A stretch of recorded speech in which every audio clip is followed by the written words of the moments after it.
I'll just let that intro speak for itself. Hello everyone, I am Tessellating Hexagons, and this is Touch Detective 2.5. And also this is post-commentary, which I'm kind of not okay with, but I'll deal. So this is Mackenzie, she's a detective, but if you've been with my channel from the beginning, you'll kind of already know that, and that's Fungi. And there's this little survey to go with creating a new game, or save file thing. And yes, we played the first game, because I made a whole LP of it, and I'm not super proud of it now, but I did play it, and I don't know, I feel like this is going to be a better LP than that was. I mean, you can already see that I've made the screen better than just a plain DS, top, bottom, no background. I've made this better, is what I'm trying to say. Anyway, this questionnaire clearly had meaning, and of course, my answers affect, self-enlightenment. Yes, of course. Well, that depends. Okay, yes, that depends on the person. So if you've not encountered this game before, the bottom screen is where the action happens, and the bottom screen's on the right, the top screen's on the left, because directions. We can see Mackenzie's innermost thoughts. This is Mackenzie, she's a detective. I'm kind of skipping over the important stuff because, well, I've Let's Played the first game in this series, this is the second one and a half, so I'm expecting people already know it, but then again, like I said, it was my first Let's Play, so it's not super brilliant, so hopefully this will turn out better. Anyway, this is the tutorial, this is Mackenzie's bedroom, this is the detective course Z, and of course the door is locked. Just our luck. So, good morning, my lady. I can't take that seriously anymore because of the whole, Fedora Gate, or whatever it's called. Everything's something gate these days. But yes, Cromwell, where are you? Really, Cromwell? You're gonna do this shit again?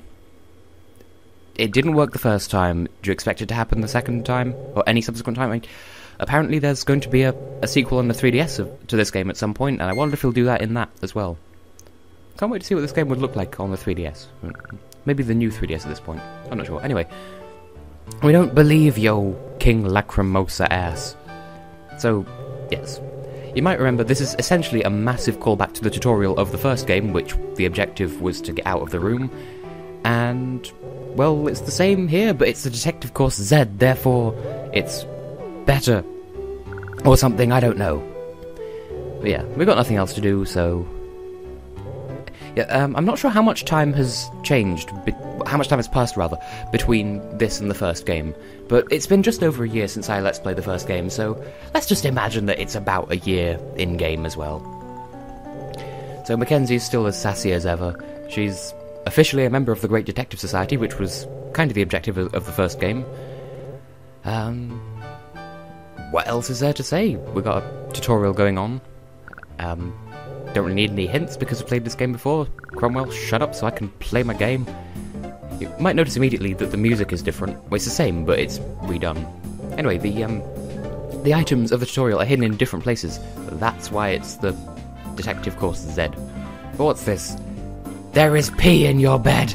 Literally, that's a pee. It looks kind of like an olive from this angle, but we also have a cactus and a radio, which is a sound test in the first game, but as we'll find out later, this bedroom is in the game, but it's also the menu screen of the first game, but this game has a different menu screen. Anyway, Fungi's asleep, which is kind of a nuisance, but yeah, that's what you get for having an anthropomorphic mushroom as one of your main characters. Bin full of paper, what was I expecting? Here's this item that sticks out like a sore thumb that I've just sort of been ignoring because it's the obvious route of progression. Because first rule of video games, do the stuff that you're not supposed to do first. Like if you're going through a maze, take all the wrong paths first to make sure that you do absolutely everything. Anyway, there's nothing of interest in these drawers, but hang on. We found Princess Peach's question mark, question mark, question mark. Ah, the references. So, I don't even know...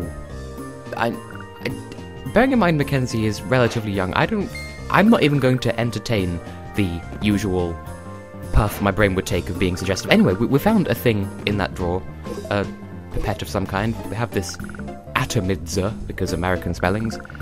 What would we call it in English? Because atomize we would spell with an S, but I feel like we'd call it something different. Maybe just a perfume bottle. Anyway, a pipette or a dropper if you prefer. And we got the rubber bulb off the end of it, so we just use that to fix this. It's a very simple introduction to finding items, combining items, looking at items. Look at that booty, show me the booty, back up the booty, I need the booty, etc, etc. And that's a pea, it looks kind of like an olive. It's hard for some reason.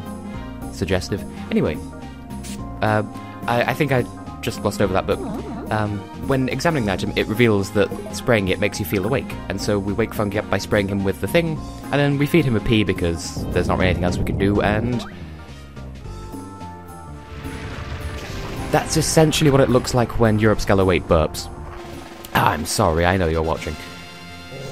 Anyway, we made it out of the room. We don't have a door anymore, but, you know, at least we passed the detective course Z.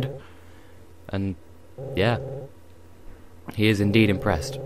So, this is Cromwell, our personal butler of sorts. Kind of a father figure, but not our actual father, and I swear his moustache is actually wings. Or vice versa.